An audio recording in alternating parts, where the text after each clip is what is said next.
Hi everyone, this is Veronica. आज हम एक ऑक्सीडेशन टेक्नोलॉजी के बारे में बात करने वाले हैं। बेसिकली ये वेस्ट वाटर से रिलेटेड है, सीवेज से रिलेटेड है। तो इसको हम डिटेल में जानेंगे कि ये क्या है। अगर आपकी कोई भी क्वेरी हो आप मुझसे कनेक्ट कर सकते हैं सोशल मीडिया पे, because I feel together we can make a huge difference. चाहे फेसबुक पे, इंस्टाग्राम पे, टेलीग्राम पे। पीडीएफ जो है वो आपको सिर्फ और सिर्फ मेरे टेलीग्राम चैनल पे ही मिलेगा। तो देखिए, एक नई यूवी फोटो कैटालिसिस टेक्नोलॉजी जो है वो लाई जा रही है म्युनिसिपल सीवेज को ट्रीट करने के लिए। और आपको पता ही है, जितना भी आपका इंडस्ट्रियल वेस्ट वाटर है, इसकी जो स्ट्रीम्स हैं हाईली पोल्यूटिंग है, इनसे बहुत पोल्यूशन होता है। तो हम कोशिश करना चाहते हैं, और यही हमारा हमेशा रहता है एम, कि जो वेस्ट वाटर है, ये जो कंटामिनेंट से भरा हुआ पानी है, हम इसको ट्रीट कर सकें। ओके, ट्रीट करके क्या करेंगे, हम उसको रीयूज़ कर सकें। और अभी तक हम इन सब चीज़ों के लिए बायोलॉजिकल सिस्टम्स पे ही डिपेंडेंट हैं। तो अब ये नई टेक्नोलॉजी क्या है, देखिए हिंदू में भी इसके बारे में न्यूज़ आई थी। New advanced oxidation technology can enhance waste water use at lower cost. कि वेस्ट वाटर को, और वैसे भी हमारे पास अभी तक जितनी भी टेक्नोलॉजी प्रेजेंट है वेस्ट वाटर को ट्रीट करने के लिए, उसके बाद रीयूज़ करने के लिए, काफ़ी ज़्यादा महंगी भी, एक्सपेंसिव भी है। और ऊपर से हम प्योरली बायोलॉजिकल मेथड्स यहाँ पे एरोबिक या एनारोबिक यूज़ करते हैं। अब हम करंट प्रैक्टिसेस पे अगर बात करें कि जो ट्रीटमेंट की प्रैक्टिसेस हैं, एक तो वो इनएफिशिएंट है, डिज़ायर्ड रिजल्ट्स वो नहीं देती, क्योंकि हमारा डिपेंडेंस जो है इन टेक्नोलॉजीज़ पे वो टोटली बायोलॉजिकल ट्रीटमेंट सिस्टम पे है। जब मैं बायोलॉजिकल ट्रीटमेंट सिस्टम्स कह रही हूँ वेस्ट वाटर को ट्रीट करने के लिए, उसका क्या मतलब है कि हम माइक्रो ऑर्गेनिजम्स यूज़ कर रहे हैं। माइक्रो ऑर्गेनिजम्स में चाहे वो बैक्टीरिया हो गया, फंजाई हो गया, एल्गी हो गया, कुछ भी माइक्रो ऑर्गेनिजम्स को यहाँ पे यूज़ किया जा रहा है वेस्ट वाटर को ट्रीट करने के लिए। लेकिन अगर कहीं बार सडन आपका लोड ज़्यादा हो जाता है, तो ये बैक्टीरिया जो हम यहाँ पे रखते हैं, जितना भी लॉट रखते हैं, ये उस शॉक लोड्स को बियर नहीं कर पाते। उसके बाद हमारे पास टर्शरी ट्रीटमेंट सिस्टम्स आते हैं, जहाँ पे रिवर्स ऑस्मोसिस, आरओ जिसको आप लोग बोलते हैं, रिवर्स ऑस्मोसिस यूज़ किया जाता है। या एम डबल ई है, मल्टी इफेक्ट इवेपोरेटर्स यूज़ किए जाते हैं, क्योंकि अलग अलग स्टेजेस हैं इसकी। प्राइमरी स्टेज है वेस्ट वाटर को ट्रीट करने के लिए, फिर सेकेंडरी स्टेज आती है, फिर टर्शरी स्टेज आती है। तो हम बायोलॉजिकल सिस्टम यूज़ करते हैं, उसके साथ रिवर्स ऑस्मोसिस यूज़ करते हैं उसको बेटर करने के लिए। लेकिन ये ट्रीटमेंट्स भी हम टर्शरी लेवल पे यूज़ करते हैं। लेकिन ये जो टर्शरी लेवल पे हम ट्रीटमेंट यूज़ करते हैं, इसका लार्ज कार्बन फुटप्रिंट है। लार्ज कार्बन फुटप्रिंट होने का मतलब है कि बहुत सारा कार्बन एटमॉस्फेयर में हम रिलीज़ करते हैं। उसके बाद उससे आपका ग्लोबल वार्मिंग, क्लाइमेट को फ़र्क पड़ेगा।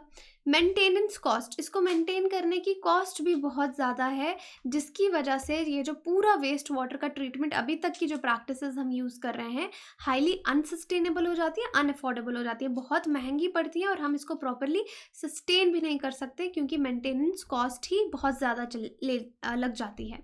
अब इसी वजह से रिसर्चर्स को लगा कि यहाँ पे ज़रूरत है कि हम कुछ नई अप्रोचेज़ यूज़ करें, एडवांस टेक्नोलॉजीज़ लेके आएँ, जो करंट सिस्टम्स को और भी ज़्यादा इम्प्रूव करें। इसलिए ये जो आपका इंस्टीट्यूट है, the energy and resources institute, TERI जिसको कहा जाता है, उन्होंने एक टेक्नोलॉजी डेवलप किया। टेक्नोलॉजी का नाम दिया एडवांस्ड ऑक्सीडेशन टेक्नोलॉजी, या फिर इसको टीएडॉक्स या टेडॉक्स कहा जा रहा है।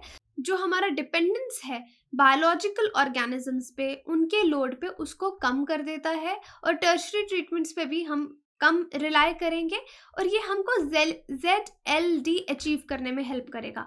ZLD बोल लीजिए, zero liquid discharge. Zero liquid discharge क्या है कि जितना भी वेस्ट वाटर है, हम चाहते हैं हम उसको प्रॉपरली ट्रीट करें। वेस्ट वाटर क्या है, नेक्स्ट स्लाइड पे मैं यहाँ पे लिखती हूँ। Okay, so this is your waste water. Waste water में क्या है, एक तो आपका वाटर है, प्लस उसमें बहुत सारे कंटामिनेंट्स हैं। ओके, गंदगी है उसमें, तो इसीलिए हम उसको वेस्ट वाटर बोल रहे हैं। जब ज़ीरो लिक्विड डिस्चार्ज की बात आती है, तो ये जितना वेस्ट वाटर है, हम चाहते हैं हम इसको रिकवर कर लें, ट्रीट कर लें, ये एकदम सही हो जाए, फिर हम इसको रीयूज़ करें। और जो पीछे ये कंटामिनेंट्स हैं, इसको ये सॉलिड वेस्ट में बन जाए।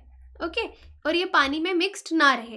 तो ये हमारा एम रहता है, और ZLD यही चाहता है कि ये जो वेस्ट वाटर से हम वाटर रिकवर कर रहे हैं, ये हम 100% रिकवर कर पाएँ, बिल्कुल भी वेस्ट वाटर में कंटामिनेंट्स ना रहें और हम उस पानी को यूज़ कर सकें। इसको हम ज़ीरो लिक्विड डिस्चार्ज कहते हैं। और इसकी वजह से जो कैपिटल एक्सपेंडिचर है, हमारी जो नई टेक्नोलॉजी ऑक्सीडेशन टेक्नोलॉजी, अगर ये हम सक्सेसफुली इम्प्लीमेंट कर पाते हैं तो हमारा जो कैपिटल एक्सपेंडिचर है ZLD पे, वो 25 से 30% कम हो जाएगा। ऑपरेटिंग एक्सपेंस जो है वो 30 से 40% कम हो जाएगा इंडस्ट्रियल वेस्ट वाटर ट्रीटमेंट के लिए, क्योंकि अभी तक हमारी यही कंप्लेन है कि ये पूरा सिस्टम हमको बहुत ज़्यादा एक्सपेंसिव और अनअफोर्डेबल हो जाता है। अब टेडॉक्स को डेवलप किया है टेरी न्यू दिल्ली ने वेस्ट वाटर ट्रीटमेंट के लिए, और ये इसी डायरेक्शन में एक एफर्ट है। अब DST water technology initiative WTI ने भी टेरी को यहाँ पे सपोर्ट किया है इस टेक्नोलॉजी को डेवलप करने के लिए, बेंच स्केल कोलैबोरेशन किया है, इन्होंने टाई अप किया है ONGC एनर्जी सेंटर के साथ भी यहाँ पे। अब टेडॉक्स टेक्नोलॉजी के बारे में पढ़ें तो इस टेक्नोलॉजी में UV फोटो कैटालिसिस यूज़ हो रहा है, जो कि एक एडवांस्ड ऑक्सीडेशन प्रोसेस है, AOP इसको कहा जाता है, और ये सेकेंडरी ट्रीटमेंट स्टेज पे यूज़ होगा। प्राइमरी में अगर हम उसको अलग अलग करते हैं तो ये प्राइमरी स्टेज पे नहीं, बल्कि आपकी टेडॉक्स टेक्नोलॉजी को हम सेकेंडरी ट्रीटमेंट स्टेज पे यूज़ करेंगे, जिससे ऑक्सीडेटिव डिग्रेडेशन होगा और जितने भी पल्यूटेंट्स हैं उनका मिनरलाइजेशन हो जाएगा। तो ऑक्सीडेशन प्लस मिनरलाइजेशन की यहाँ पे कोशिश जो है इस टेक्नोलॉजी के थ्रू की जाएगी। इससे बायोडिग्रेडेबिलिटी इंक्रीज होगी और जो मेम्ब्रेन्स हैं उनकी बायोफॉलिंग हो जाती है, बहुत स्मेल भी आने लग जाती है उनसे, और RO सिस्टम्स, हमारे जो RO फिल्टर्स हैं वो भी ख़त्म हो जाते हैं। तो यहाँ पे एफिशिएंसी RO सिस्टम की भी इम्प्रूव होगी, क्योंकि ओवरऑल लोड जो है वो कम हो जाएगा इवेपोरेटर्स पे, मल्टीपल इफेक्ट इवेपोरेटर्स पे, मैकेनिकल वेपर कंप्रेशन पे। तो लोड कम होगा तो उतना ज़्यादा देर वो सिस्टम चलेगा। उसके बाद it can reduce chemical oxygen demand, जिसको हम COD कहते हैं। इससे COD भी कम होगा, BOD भी कम होगा। डिजॉल्व ऑर्गेनिक्स और जो पैथोजेंस हैं, डिजीज कॉजिंग माइक्रो ऑर्गेनिजम्स हैं, परसिस्टेंट ऑर्गेनिक पोल्यूटेंट्स हैं, इन शॉर्ट आप समझ लीजिए जो भी कंटामिनेंट्स हैं वो यहाँ पे कम हो जाएंगे। जो पानी है वो जल्दी साफ़ हो जाएगा, उसको हम रिकवर कर लेंगे। अब यहाँ पे टेडॉक्स को हम और भी बहुत तरीके से यूज़ कर सकते हैं, इंटीग्रेट कर सकते हैं एग्जिस्टिंग ट्रीटमेंट सिस्टम्स। ऐसा नहीं है कि हमको कुछ अलग से पूरा फिट करना है, हमारे पास जो already waste water treatment plants हैं, टेडॉक्स डिसेंट्रलाइज्ड है, उसको हम वहाँ पे फिट कर सकते हैं, ताकि हम एक decentralised waste water technology treatment technology की तरफ जाएं। DWTT, डिसेंट्रलाइज्ड का यही मतलब है कि इसको किसी एक जगह नहीं रखना है, आप इसको पुराने वाले प्लांट्स में भी फिट कर सकते हैं, ताकि आने वाले इंफ्रास्ट्रक्चरल प्रोजेक्ट्स में ये सब एप्लीकेबल हो। जो भी हमारे नए कम्प्लेक्सेस आ रहे हैं, ग्रीन बिल्डिंग्स आ रही हैं, स्मार्ट सिटीज़ आ रही हैं, कुछ नए से फिट नहीं करना, जो ऑलरेडी आप लोगों के पास इंफ्रास्ट्रक्चर है उसी में हम ये चीज़ ऐड ऑन करेंगे। ये इसका बेस्ट पार्ट है। अब इस टेक्नोलॉजी को अडॉप्ट किया है एक MSME कंपनी है जो इसको स्केल करेगी, क्योंकि अभी पायलट लेवल पे अगर कोई चीज़ चल रहा हो तो उसको आप स्केल करेंगे तभी उसको यूज़ करेंगे। और इसको स्केल करने की बात की जा रही है कि 10 किलो लीटर पर डे जो है, इतना वेस्ट वाटर हम इसमें ट्रीट कर सकें।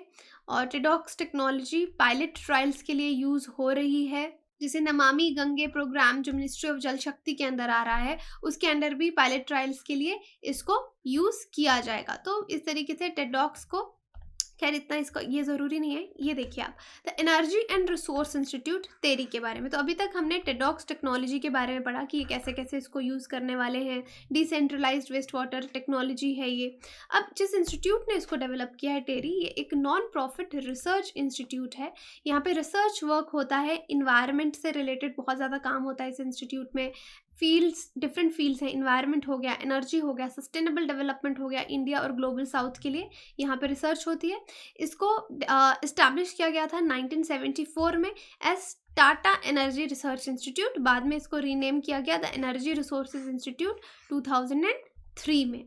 अब इंडिया में अगर आप वेस्ट वाटर मैनेजमेंट की बात करेंगे तो इंडिया में 1.7 मिलियन टन्स जो फीकल वेस्ट है वो एक दिन में प्रोड्यूस होता है। ऑफिशियल फिगर दिखाती है कि 78% सीवेज जनरेट जो होता है उसको कोई ट्रीटमेंट नहीं मिलती। 78%, दैट इज़ ह्यूज, अनट्रीटेड रहता है और इसको रिवर्स, ग्राउंड वाटर, लेक्स में ऐसे ही छोड़ दिया जाता है।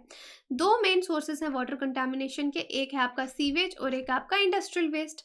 और पॉपुलेशन जो इंडिया की है और हमारा जो इंडस्ट्रियल लैंडस्केप है, दोनों इंक्रीज हो रहा है, पॉपुलेशन भी इंक्रीज हो रही है, इंडस्ट्रीज भी इंक्रीज हो रही है, तो वेस्ट वाटर का वॉल्यूम भी इंक्रीज होगा, एक अलार्मिंग राइज होगा। तो वेस्ट वाटर को ट्रीट करना बहुत ज़रूरी है।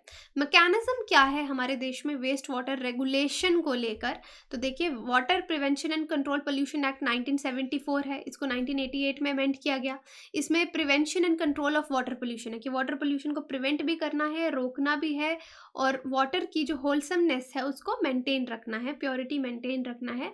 यहाँ पे इस्टेब्लिशमेंट हुई है काफ़ी बोर्ड्स की, वाटर पोल्यूशन बोर्ड्स जो हैं इस एक्ट के अंदर। नेक्स्ट है आपका water prevention and control pollution cess act 1977, amend किया गया था 2003 में। इस एक्ट में कंज्यूमर्स को बाइंड किया जाता है who are carrying on an industry that falls within the provision to affix meters for the purpose of assessing the quantity of water used in the act। तो यहाँ पे कितना पानी कोई कितना यूज़ करेगा, तो ओवरऑल ये एक्ट वाटर की क्वांटिटी को लेकर है। Industries also have to include operation और प्रोसेसेस ऑफ ट्रीटमेंट। तो बहुत सारी इंडस्ट्रीज़ के लिए भी ये मैंडेटरी किया गया है कि जो उनका वेस्ट वाटर है, अगर वो पानी में या रिवर्स में उसको डिस्पोज ऑफ कर रही हैं, तो पहले ट्रीट करने के बाद ही उसको डिस्पोज किया जाए। ओके, इस तरह से डिस्पोज नहीं किया जाए। और करंट स्टेटस अगर आप वेस्ट वाटर ट्रीटमेंट का इंडिया में देखेंगे, तो only 1/3 of India's waste water is currently treated. जितना भी वेस्ट वाटर है उसका 1/3 हिस्सा ही सिर्फ ट्रीट हो रहा है। इसकी वजह से हाई बर्डन है किसका? वाटर बॉर्न डिजीजेस, क्योंकि उनमें इतने कंटामिनेंट्स है, इतना पोल्यूटेड है कि अगर वो पानी कोई पी लेगा तो उस तरह की बीमारियां हो जाएंगी जो गंदे पानी की वजह से होती हैं। Urban water access is high on average, और waste water treatment remain stuck at national average around 33%। इतना सब होने के बावजूद भी हम इतना ट्रीट नहीं कर पा रहे। देखिए, मैनेजिंग वेस्ट वाटर पे ऑलरेडी मैंने एक बहुत पहले वीडियो बनाई थी बायो टॉयलेट्स और बायो रेमिडेशन पे, तो इसको भी आप डिटेल में देख सकते हैं। तो वे फॉरवर्ड की अगर बात करें वेस्ट वाटर को लेकर, तो जिस तरह से इंडिया में हाई रेट से इकोनॉमिक ग्रोथ हो रही है, तो सस्टेनेबल यूज़ ऑफ वाटर बहुत इंपॉर्टेंट है। रीसाइकलिंग और रीयूज़ इज़ वेरी इंपॉर्टेंट। और अर्बन प्लानिंग, आगे के जो शहर हमारे इंक्रीज़ होते जा रहे हैं, अर्बन प्लानिंग करना है तो हमको रीयूज़ और रीसाइकल पे और वाटर ट्रीटमेंट पे बहुत ज़्यादा जोर देना होगा। इसी तरह की पॉलिसीज़ भी लानी पड़ेंगी, मैंडेटरी भी करना पड़ेगा। वो वेस्ट वाटर कॉस्ट एफिशिएंट है, सस्टेनेबल सोर्स है एनर्जी और न्यूट्रिएंट्स का, organic and organic mineral fertilisers के लिए। लेकिन हमको एक प्रॉपर टेक्नोलॉजी जो है वो चाहिए अफोर्डेबल, ताकि हम वेस्ट वाटर को ट्रीट करके इन सब चीज़ों के लिए यूज़ कर सकें। अब आपके लिए एक सवाल है कि फॉलोइंग स्टेटमेंट्स आप देखिए टेडॉक्स टेक्नोलॉजी को लेके। Technology involves UV photocatalysis as an advanced oxidation process at the secondary treatment stage leading to oxidative degradation. तो ये पहला स्टेटमेंट है। दूसरा, this technology has been developed by DST only. तो बताइए कौन सा स्टेटमेंट इसमें से सही है? दोनों ही आप इस लेक्चर में हमने रीड किया है। देखिए, अगर आपको ये स्टेटमेंट इस पे वेस्ट वाटर पे कोई सवाल आएगा तो बहुत डीपली आपसे नहीं पूछा जाएगा कि बताइए कि माइक्रो ऑर्गेनिजम्स किस तरह से वेस्ट वाटर को ट्रीट करते हैं, इतना डिटेल में नहीं आएगा। लेकिन उसके जो फैक्ट्स हैं कि biological waste water treatment plants हम अभी तक यूज़ कर रहे हैं, कौन कौन से प्लांट्स इंडिया में हैं जो यहाँ यूज़ हो रहे हैं, उनमें क्या प्रॉब्लम है, किस तरह की नई टेक्नोलॉजी आ रही है, तो इस पर आपको रेडी अपना एक माइंडसेट रखना चाहिए। तो आप बताइए इसका क्या आंसर है? कमेंट सेक्शन में आप बता सकते हैं, टेलीग्राम पे अटेम्प्ट कर सकते हैं इस क्वेश्चन को, वहाँ पे पोल के रूप में दिया होगा, राइट आंसर भी आपको वहाँ पे मालूम चल जाएगा। बाकी आप हमारी वेबसाइट विजिट कर सकते हैं, एप्लीकेशन डाउनलोड कर सकते हैं कोर्सेज़ की जानकारी के लिए। स्मार्ट कोर्सेज़ जो भी स्टडी IQ पे अवेलेबल हैं, EMI पे भी कुछ कोर्सेज अवेलेबल हैं। आप नीचे जो नंबर्स दिए हैं सबसे ईजी है, वहाँ पे कॉल करके आप डिटेल में जानकारी लीजिए। Thank you so much.